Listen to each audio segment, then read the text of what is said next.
announced their plans for EPCs for properties in the private rental sector. And for those of you who aren't aware, what they're essentially saying is that property is going to need to have an EPC rating of C and above by 2030.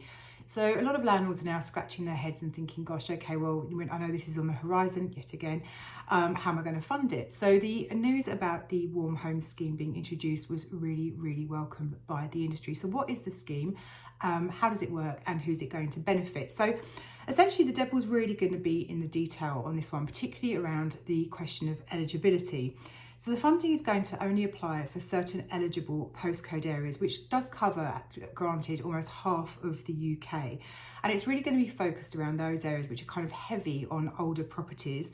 So kind of 1919 and before type properties, so Victorian, as these are the most expensive to upgrade, basically. So the funding is going to be split equally between two types of improvements. So improvements to the energy efficiency of the property, and secondly, the installation of low carbon heating equipment. So for example, solar panels or air source heat pumps.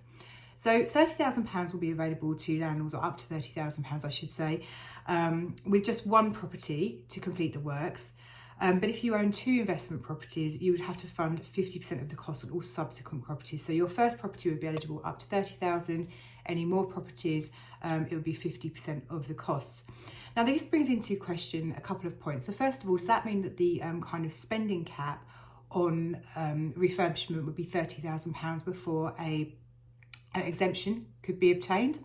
And the second thing is, what if we have a situation where I own a buy-to-let in my own name? I also own a buy-to-let with my partner who owns no other buy-to-let. So I would get the full £30,000 potentially on my first buy-to-let, but on the second one, my partner doesn't have a more than one buy-to-let. So does that mean we would only be eligible for half on the second, or the full 30 because he only owns one? Also, what if you own one person and one in a limited company? So lots and lots of questions, and that's why we say the devil's really going to be in the detail. So in terms of accessing the fundings, the scheme is postcode dependent. It covers 440,000 postcode areas from a possible 900,000 across the UK.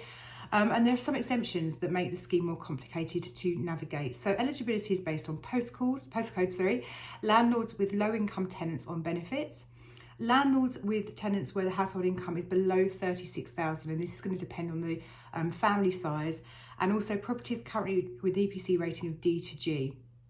Now, landlords only need to meet one of these four pathways, so postcode, benefits or tenant income, to be eligible.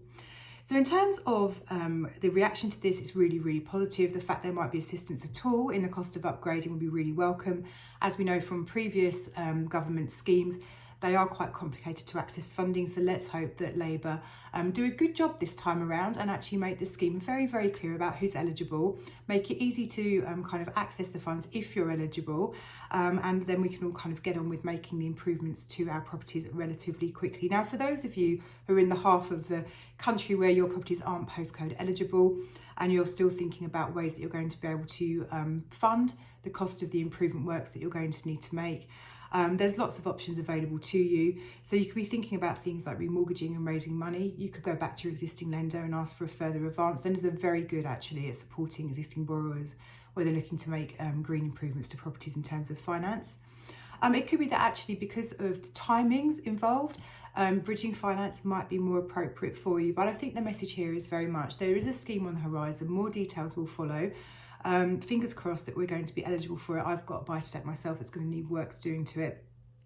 So I'm in this with you. So fingers crossed we're going to be eligible. But if we're not eligible, there are ways that we can look to raise money to fund the cost of the works that are going to need doing. And if that does apply to you, we'd love to chat it through with you and see how we can help. 0345 345 6788.